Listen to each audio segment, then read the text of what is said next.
Olá, meus amigos, sou eu, professor Gessé. Estamos aqui mais uma vez em mais um vídeo, né, para dar continuidade às nossas aulas. Pois bem, na última aula nós fizemos uma introdução sobre o nosso tema, né, que vai ser trovadorismo. Hoje vamos falar sobre as cantigas chamadas lírico-amorosas. Nós vamos falar especificamente da cantiga de amor.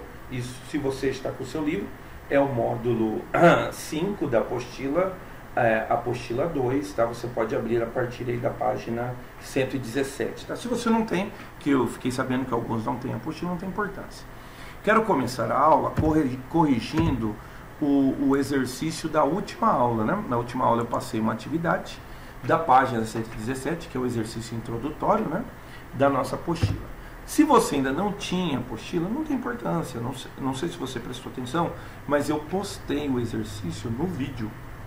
Então lá no vídeo tem um exercício, tá? Então se você não prestou atenção, tá, você pode ir lá fazer, dar uma olhadinha. Contudo, já faz a correção aqui comigo, tá bom? Bom, na página 117 o exercício propõe o seguinte: leia a seguir um fragmento da letra da música Com Açúcar e Com Afeto de Chico Buarque. E um fragmento da letra Ela Me Deixou, composição do vocalista da banda Skank, né, Samuel Rosa, e também em parceria com o Dandu Reis, para responder as questões propostas. Então vamos lá? Primeiro, a canção do Chico Buarque. Diz assim: com açúcar, com afeto, fiz seu doce predileto para você parar em casa. E eu, lhe ver assim cansado, maltrapilho e maltratado, ainda quis me aborrecer. Qual que? Logo vou esquentar seu prato, dou um beijo em seu retrato e abro meus braços para você. Muito bem. Então, essa foi a primeira canção. A segunda diz assim: ela me deixou suave, ela era linda a vida quando ela partiu, deixou saudade. Ela me deixou saudade, minha vida quando ela surgiu, aqui ficou suave. Muito bem. E aí a apostila propõe um primeiro exercício. Após a leitura dos fragmentos das canções, é possível identificar uma semelhança entre as canções. Registre aqui a semelhança. Qual que é a semelhança? É a temática, né? Então as duas canções têm a temática do amor. Na primeira, a mulher vai fazer tudo para o homem, né? Como a gente sabe? A gente sabe por causa das flexões, né? E ao lhe ver assim cansado, maltrapilho e maltratado. Então a mulher faz uma canção para o homem, ela vai esperar ele, né, com o seu doce predileto, né?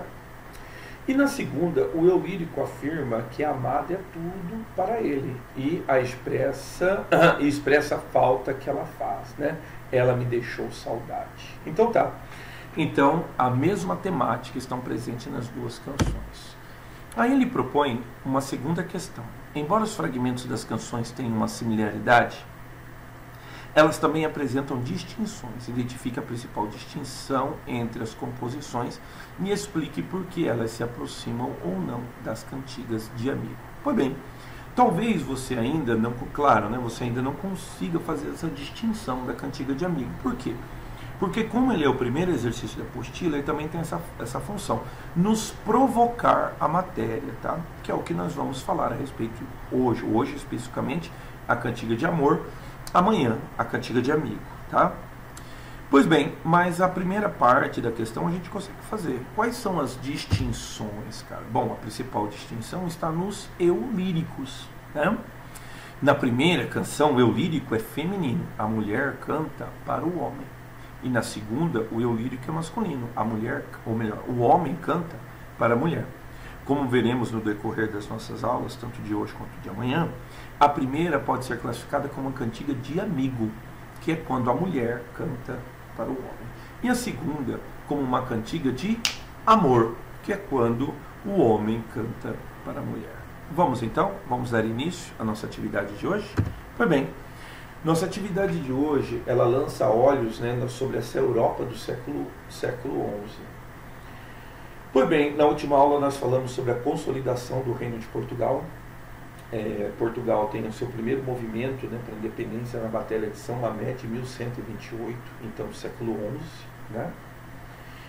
Depois eu tenho sucessivos acontecimentos, um deles a Batalha de Eurique, outro o Tratado de Samorra e o outro a Bula Papal, que consolida a independência já com Dom Afonso Henrique, já com seus mais de 60 anos, né? E essa Europa do século XI, ela pode ser caracterizada a partir de duas palavras, tá? Uma primeira palavra é o feudalismo. Então vou querer que você lembre das suas aulas de história a respeito do feudalismo. E esse feudalismo ele só é possível por quê? Por causa de um raciocínio filosófico. Esse raciocínio filosófico nós o rotulamos como um raciocínio teocêntrico, teocentrismo. Não sei se você lembra por que é teo, porque é Deus. Por que é teocêntrico? Porque é Deus o centro de tudo, Deus o centro das ideias. Então, duas palavrinhas, uma delas o feudalismo, outra o teocentrismo. O feudalismo a gente pode rapidamente resumir a partir de uma pirâmide, que seria a pirâmide da constituição da sociedade naquele tempo. A sociedade ela era composta, por exemplo, no topo da pirâmide, pelo senhor feudal. O senhor feudal era aquele que ele era o dono da terra. Essa terra ela poderia ser dada a ele, como aconteceu com o pai de Dom Afonso Henrique, né, Dom Henriques de Borgonha. O Dom Henrique ele participa da batalha ele participa da batalha da Reconquista contra os mouros e por ter conquistado grandes vitórias, o rei de Leão e Castela dá a sua filha, Dona Teresa, em matrimônio. Junto com a filha é dado a ele um condado, então ele seria conde. Ele teria um condado. Qual que era o condado? O condado de Portocali, o condado portocalense. Com a morte de Dom Henrique de Borgonha, o filho dele, Dom Afonso Henrique, quer a independência do condado. Ele quer a independência e formar um reino português. Pois bem, mas tudo isso ocorre por quê? Por causa de um regime feudal. Um regime onde existe o senhor da terra. E esse senhor da terra, ele é a lei ali, é ele que comanda. Abaixo do senhor feudal, o que eu tenho? Eu tenho esse algo, né, que é evidenciado pelo teocentrismo, que é o clero. O clero, por exemplo, ele era o detentor, por exemplo, da leitura e da escrita. Era uma característica do clero. Então, esse feudalismo, olha, a gente tem que obedecer tudo que o senhor feudal fala, por quê? É facilmente explicado por causa justamente do teocentrismo. Afinal, Deus é que quer. Tudo isso está acontecendo é porque Deus. Depois, mais tarde, no absolutismo, isso vai ser chamado de direito divino do rei. Por que era um direito divino do rei? Porque era dado por Deus, né? Mas eu tenho o senhor feudal, ela não pode ser confundida, né? Esse regime do feudo com mais tarde os reis absolutistas. O regime do feudo também considerava que o senhor feudal, ele era, além do dono da terra, ele era o protetor da terra. As pessoas que moravam nas terras do senhor feudal, elas também eram protegidas por ele. Então, ele era um homem que existia em favor do povo. E existiam muitas formas de relações do feudalismo, né, com o senhor feudal, em detrimento que em Portugal ela era muito restrita, muito particular, né? Tinha até um nome diferente, que agora não me ocorre agora o nome. Mas era um regime diferente, onde o dono da terra, ele pegava em armas para defender, né? Então existia algo muito peculiar, muito especial em Portugal, que eram as constantes guerras contra os mouros. Então o senhor feudal, ele pegava em armas e defendia o povo, então não podia pegar o povo. Existia uma tradição que moura, uma tradição árabe, que era muito difícil, por exemplo, para essas pessoas que moravam no feudo entender, que era a tradição dos árabes de terem concubinas, de terem harém. Então os árabes raptavam as virgens para que fossem levadas para compor, né, o harém dos sultãos. Isso daí era algo inaceitável, né? Inaceitável para uma sociedade cristã. E o senhor feudal defendia o seu povo sob esses aspectos. Essas pessoas que moravam no feudo, essas pessoas eram conhecidas como servos, como vassalos, né? É importante entender que um senhor feudal também era vassalo, tá? Por que ele era vassalo? Porque ele prestava vassalagem a um senhor. É uma relação muito esquisita, muito diferente, difícil da gente entender. Era mais ou menos assim. Uma pessoa que não tinha o senhor, isso era uma desonra. Toda pessoa tinha que ter um senhor. O senhor feudal tinha um senhor também. No caso do Dom Henriques de Borgonha, era o rei de Leão e Castela e as Astúrias. Então todo senhor feudal tinha um senhor. E as pessoas que moravam nesse feudo, elas tinham o seu senhor, que era o dono da terra. Note que essa relação ela vai se estender ao próprio Papa. Uma das nomenclaturas do Papa é o seguinte, é que o Papa é o servo do servo de Cristo. O servo do servo de Cristo. Ele é servo do servo. Era uma honra ser servo. Então todo mundo tinha um senhor. No caso das pessoas que moravam no feudo, o seu senhor era o dono da terra, né? E essas pessoas brigavam por ele. Por quê? Porque elas tinham certeza que o senhor feudal brigaria por elas, certo?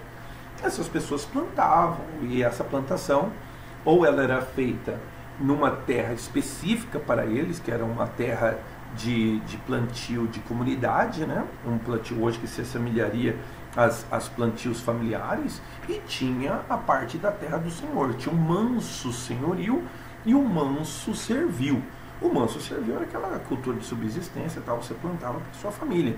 Mas tudo era a terra do senhor, tudo era dele. Então você plantava de uma determinada terra, que era a terra do manso senhorio, que era a plantação que o senhor feudal iria, né, obter lucro, etc, etc. Pois bem, essas relações, volto a dizer, elas são variáveis, tá? Elas variavam. Por exemplo, poderia ser o seguinte, não, o senhor feudal falou, não, vamos plantar todo mundo junto aqui, eu dou metade para vocês, metade de vocês. Não, vamos plantar tudo junto aqui, eu dou 10% para vocês. Não, vamos plantar todo mundo junto aqui, eu fico com 10%, irmão. 90% aí vocês dividem entre si. Então, existiam várias relações do senhor feudal, várias relações dessa relação entre os servos e o senhor feudal. E existia também um outro tipo de relação, que é o chamado servos livres, tá? Os servos livres, eles eram pessoas, né, que serviam ao senhor feudal, mas só que já com outra relação. Poderiam, por exemplo, alguns feudos, eles entravam em conflitos com outros feudos, então eles precisavam de mercenários. Quem vai falar a respeito disso mais tarde vai ser Nicolau Maquiavel. Maquiavel vai dizer, né, que não pode ter mercenário, tinha que ter exército da terra, porque os da terra defenderiam a terra com gana, né, com amor. Eu tenho aqui a foto de um cavaleiro, né, da ordem de São Tiago, né, Tiago Matador de Moço. Aqui a cruz de São Tiago, né, que é a ordem de São Tiago, que é lá no norte da Espanha, o Tiago de Compostela, né? Então aqui uma cruz de São Tiago. Pois bem, mas só que existia outro tipo de servo, tá? Um servo que ele tinha uma habilidade diferente das outras pessoas. Ele, por exemplo, sabia ler e sabia escrever. Por que ele sabia ler e sabia escrever? Bom, na maioria das vezes ele fazia parte do clero, só que ele era um cara que lá no clero não deu certo, entende? Não deu certo. Ou ele brigou, ele foi expulso, alguma coisa não deu certo. Mas só que ele tinha uma habilidade adquirida lá. Qual que era a habilidade? Saber ler e escrever. Então, esse camarada que sabia ler e escrever, ele vai fazer o quê? Ele vai compor músicas. E essas músicas serão entoadas nas festas do senhor feudal. E essas músicas, elas eram normalmente de caráter oral, tá? Elas eram escritas, né? Por quê? Porque nem era entre um músico e outro, porque as pessoas não sabiam ler. Então é por isso que a maioria desses documentos, ou melhor, os documentos mais antigos são músicas, são apelidadas de cantigas, tá? Ah, é muito importante também. Existia também um outro tipo de servo. Ou ele era um trovador, ou ele era um camarada que não compunha, mas ele interpretava, ele sabia tocar o alaúde, né? Tem aqui a foto desse aí, que é um alaúde. Ou era uma flauta, ou era um tamborim, seja lá o que for. Esse camarada que só cantava ou só tocava, ele era chamado de segrel, ou jogral, ou menestrel, tá? São os nomes para os executantes. Os compositores eram chamados de trovadores. Pois bem, aqui um âmbito geral, porque são chamados de trovadores. E por que o nosso período é chamado de trovadorismo? É o período dos trovadores, é o período do século XI, onde nós temos o feudalismo e o teocentrismo. Podemos continuar? Pois bem, então. Bom, aí eu tenho um breve resumo aqui que você pode guardar contigo. Tá? O primeiro movimento artístico que se deu na poesia europeia chamamos de trovadorismo, sobretudo a partir do século XI e século XII, composto por cantigas líricas e satíricas. Hoje vamos falar das líricas, tá? Escritas pelos trovadores, que dão nome ao movimento. Era um híbrido entre a linguagem poética e a música. Era mais ou menos assim. A linguagem literária, ela é intrinsecamente, não há divisão, tá? Entre a linguagem poética e a música. Então, todas essas cantigas, elas eram executadas a partir de música, a partir de sons, né? Então, eram feitos nas festas dos palácios, pelos trovadores, pelos menestréis, pelos segréis ou pelos jograis, tá? Acompanhados de instrumentos musicais e de dança, os trovadores viajavam entoando suas cantigas. Foi um dos gêneros literários mais populares na Idade Média. Só que nós temos um outro momento, tá? Que são as novelas de cavalaria. As novelas de cavalaria, meus amigos, elas são muito antigas. Só que elas se consolidam no movimento posterior, chamado humanismo, que nós vamos falar mais especificamente dele. Mas se alguém perguntar para você, você vai ter que responder, tá? Na poesia, na Idade Média, eram representadas pelas cantigas, e a prosa era responsável, ou melhor, era representada pelas novelas de cavalaria, que eram as histórias dos cavaleiros que iam lutar nas cruzadas, né?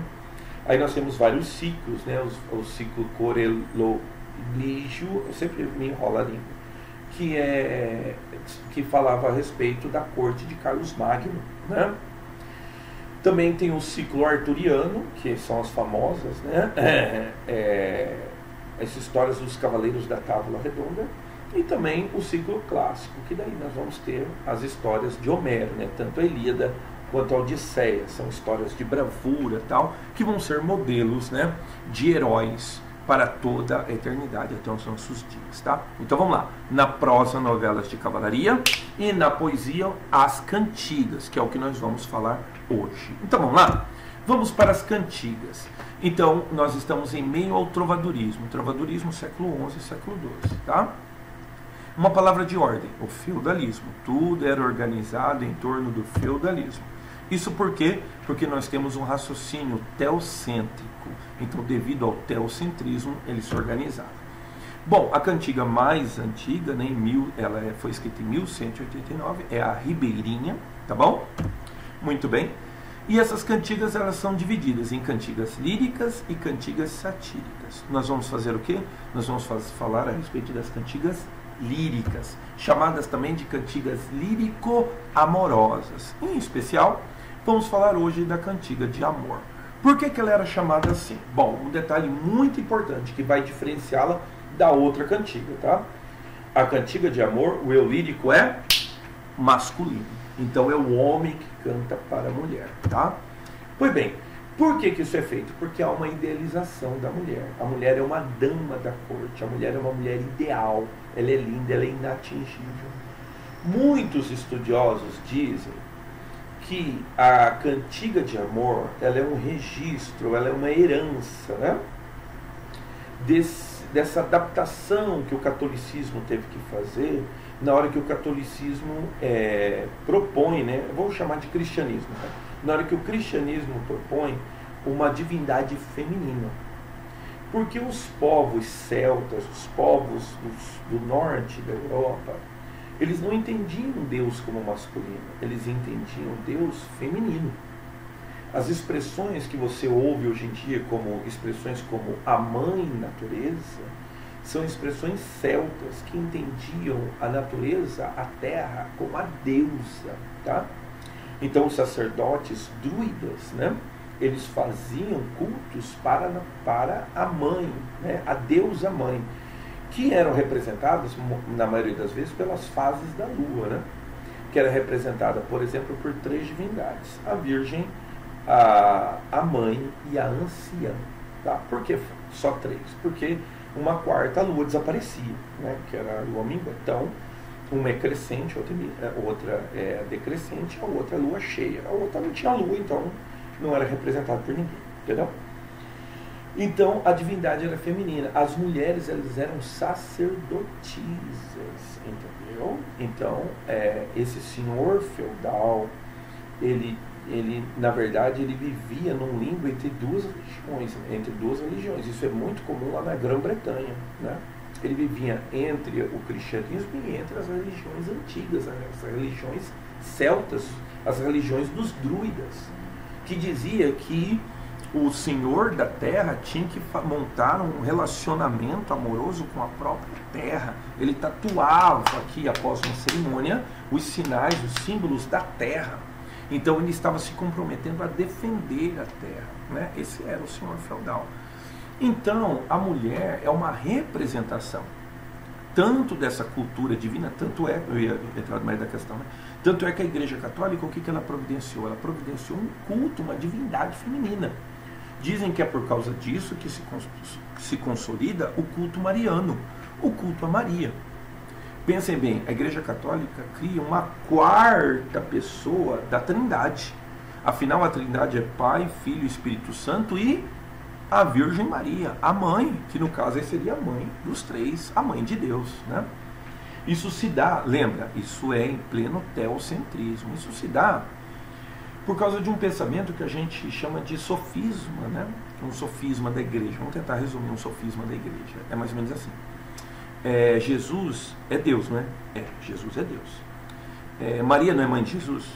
Maria é mãe de Jesus. Então, por consequência, Maria é mãe de Deus. Fechou? Isso é um sofisma. Então, a igreja, por sofisma, ela idealiza o culto mariano. Por que isso é um resquício na cantiga de amor? Porque a mulher é ideal, a mulher é uma deusa, entendeu? Então há uma idealização da mulher. Para tanto, eu tenho a vassalagem amorosa. Meus amigos, é muito importante você notar que a relação do amor é uma relação feudal. Ela não é como hoje, que a gente pode resumir por uma relação capitalista. Começa a pensar na diferença. Eu namoro fulano de tal, se ele puder me dar alguma coisa. O que ele pode me dar? Então, se ele puder me dar, tem gente que namora as pessoas só porque a outra pessoa é bonita, e afinal todo mundo vai me ver como uma pessoa bonita, vai falar, poxa, você conquistou uma pessoa bonita. Então, você se relaciona com uma outra pessoa à medida do que ela possa te dar. Eu não preciso te contar sobre as pessoas que se relacionam com outras por causa de dinheiro. Então eu me relaciono com você à medida daquilo que você... O que você pode me dar em troca? Não. O amor na Idade Média é um amor vassalo.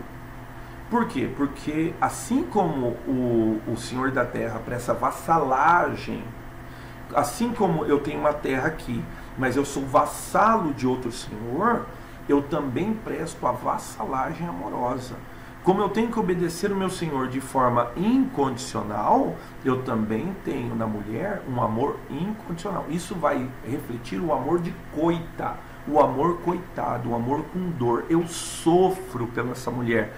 Uma mulher que é inatingível, uma mulher que é ideal, e eu não espero nada em troca.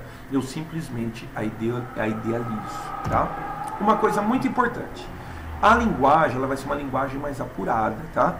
De um português que ainda não era a língua portuguesa, tá? Ele era conhecido como galego português, tá bom? Eu vou colocar aqui para você não esquecer, tá? Então, ele era aquilo que nós chamamos hoje de galego português, tá? Por que galego português? Porque ainda não é a língua portuguesa que nós conhecemos. Então, ele é um galalaico, é um galaico, ou ele é um galego português. Ainda não é a língua portuguesa que nós conhecemos. Vocês vão ver que em alguns exercícios eu sou obrigado a colocar um glossário, porque são palavras que parecem ser língua portuguesa, mas elas não são, tá? Então, é uma linguagem mais apurada. Muito importante, o ambiente do palácio. Então, eu amo uma menina, e essa menina, ela é uma princesa, ela é filha do senhor feudal. Então o ambiente que ocorre não é o ambiente rural, é o ambiente do palácio. Então, ambiente palaciano, decora isso daí, tá? Vão te perguntar a respeito, tá bom? E muito importante, assim como Dom Henriques era francês, um cavaleiro francês, toda a cantiga de amor, ela tem origem numa região da França chamada de Provença, tá? Então ela tem origem provençal, que é uma origem no sul da França. Então, não sei se você lembra, você consegue lembrar do mapa. Nós temos a França ali, mais ao sul, aí nós temos os Pirineus, e aí começam os reinos cristãos, começa a Península Ibérica. E aí, durante os anos 1000, né, da nossa era cristã, 1100, 1200, 1300, nós temos as guerras das reconquistas, que daí nós vamos empurrando os mouros, né, para a África até 1490 e poucos, que foi a última batalha que consagrou a reconquista da Península Ibérica. Mas essas cantigas, tanto no seu ritmo quanto na sua poética, elas têm origem em Provença, que é uma região do sul da França. Certo? Só um pouquinho para você experimentar uma cantiga de amor, tá? Quero uma moda provençal. Por que é moda provençal? Porque vem de Proença. Fazer agora um cantar de amor, e quererei muito aí louvar minha senhora, a quem honra nem formosura não faltam. Por que ele chama a mulher de minha senhora? Não é um tratamento respeitoso, tá? Note que senhora não está de letra maiúscula, tá bom? Senhora é porque ela era a senhora da vida dele. O pronome de tratamento naquele tempo era dom e dona, tá bom? Então, um dom era como se eu chamasse hoje a pessoa de senhor. Dona era como se eu chamasse a pessoa hoje de senhora. Quando o poeta fala, quero louvar minha senhora, ele está falando o seguinte, é a vassalagem amorosa. Ele está falando que ela é senhora da vida dele, tá? Da qual ele só remete a ela devoção, não espera nada em troca. A quem honra nem formosura não faltam, nem bondade, mais vos darei sobre ela. Deus a fez tão cheia de qualidades que ela mais que todas do mundo, pois Deus quis fazer minha senhora de tal modo como, quando a fez, que a fez conhecedora de todo bem e de muito grande valor, e além de tudo isso é muito sociável. Quando deve também dou-lhe bom senso, né? Também deu-lhe, né? Quando deve deu-lhe, Deus deu para ela também bom senso, e desde então lhe fez pouco bem, impedindo que nenhuma outra fosse igual a ela, porque em minha senhora nunca Deus pôs mal, mas pôs nela honra e beleza e mérito e capacidade de falar bem e de rir melhor que outra mulher também é muito leal, né? E por isto não sei hoje quem possa cabalmente falar no seu próprio bem, pois não há outro bem para além do seu. Então nós temos aqui um reflexo desse feudalismo dentro da relação amorosa. A mulher, ela é senhora da vida dele. Foi bem? Então tá, faz um exercício aqui comigo. Olha só o que Oswald de Andrade fez. Senhor feudal. Ficou desalinhado aqui. Na verdade, o slide eu deveria colocá-la no meio, porque ele é o título, né? Já dei até a resposta ali, você viu, né? Senhor feudal. Se Pedro II vier aqui com história, eu boto ele na cadeia. Ué, senhor feudal. Bom, o título do poema de Oswald de Andrade remete o leitor à Idade Média. Nele, assim como nas cantigas de amor, a ideia de poder retoma o conceito de fé e religiosidade. Se Dom Pedro II vier aqui, eu boto ele para correr. Relação de vassalagem, senhor feudal. Então ele é meu senhor. Idealização do amor? Não. Saudade de um ente distante? Não. Igualdade entre as pessoas? Também não. A resposta correta é a letra B. Bom, falei que o Edilson vai ter agora uma bateria de exercícios dentro ali da plataforma, tá? São só 3 exercícios. Faça os exercícios. À tarde você tem mais 3 exercícios de tarefa para fazer, tá bom? Todos eles com a temática da cantiga de amor, que é a relação do homem que canta em relação à mulher. Pois bem, espero que você tenha gostado. Amanhã eu volto para falar da cantiga de amigo, tá bom? Um prazer a companhia de vocês, meus amigos. Um abraço, tá? E logo nós estaremos juntos, tá? Para poder falar de novo. Ô louco! Tá ok? Muito bem.